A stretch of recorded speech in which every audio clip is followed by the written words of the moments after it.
Taste the Daily. திமுக ஆட்சியில் மாற்றுத்திறனாளிகளுக்கான வாகனங்கள் வழங்குவதில் முறைகேடு நடப்பதாகவும் பணத்தை பெற்றுக்கொண்டு 3 சக்கர வாகனங்களை அதிகாரிகள் விற்பதாகவும் குற்றச்சாட்டு எழுந்துள்ளது. முறைகேடுகளை கண்டித்து சென்னை காமராஜர் சாலையில் உள்ள மாற்றுத்திறனாளிகளுக்கான மாநில ஆணையரகத்தில் திரண்டு மாற்றுத்திறனாளிகள் ஆர்ப்பாட்டத்தில் ஈடுபட்டனர்.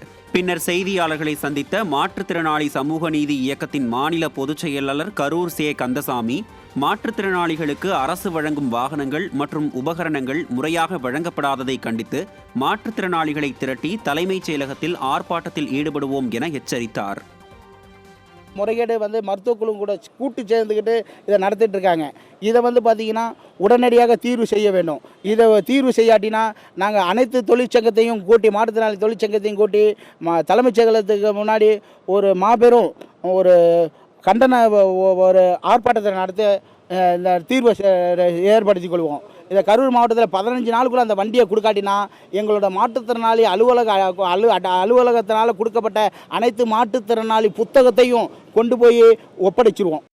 பழகிய பெண்ணின் ஆபாச வீடியோக்களை சமூக வலைதளங்களில் பதிவிட்டும் உடலில் சிகரெட்டால் சூடு வைத்து ரசித்தும் கொடூரத்தில் ஈடுபட்ட சைக்கோ ஆயுதப்படை காவலர் மீது நடவடிக்கை எடுக்க வேண்டும் என பெண் ஒருவர் கண்ணீர் மல்க தெரிவித்துள்ளார்.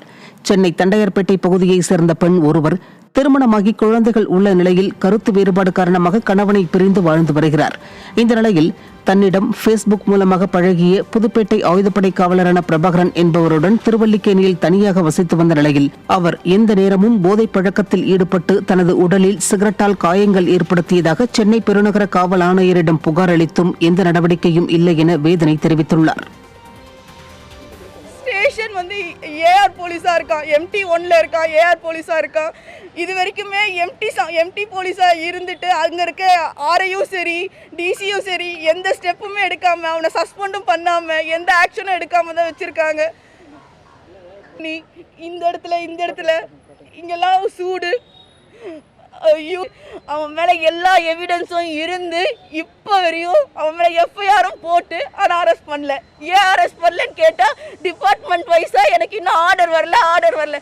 கமிஷனரை கேட்டேன், ஏசியை கேட்டால் டிசி சொல்லணுன்றாரு, டிசி சொல்லணும்னு கேட்டால் கமிஷனர் சொல்லணுன்றாரு. ஆனால் நான் இந்த 1 மாதமாக ஒவ்வொரு ஸ்டேஷனாக போயிட்டே இருக்கேன். தருமபுரி மாவட்டம் மிட்டாரெட்டிஹள்ளி கிராமத்தில் கழிவுநீர் தேங்கி நோய் தொற்று பரவுவதால் பொதுமக்கள் கடும் அவதிக்குள்ளாகின்றனர். மிட்டாரெட்டி ஊராட்சிக்குட்பட்ட கோம்பை, அப்பனஹள்ளி கோம்பை, மிட்டாரெட்டிஹள்ளி ஆகிய கிராமங்களில் முறையான கழிவுநீர் வடிகால் வசதி இல்லாததால் தெருக்களில் கழிவுநீர் குளம் போல் தேங்கியுள்ளது. இதனால் கொசு தொல்லை அதிகரித்து டெங்கு, மலேரியா உள்ளிட்ட நோய் தொற்றுகளால் அவதியுறுவதாக பொதுமக்கள் வேதனை தெரிவிக்கின்றனர்.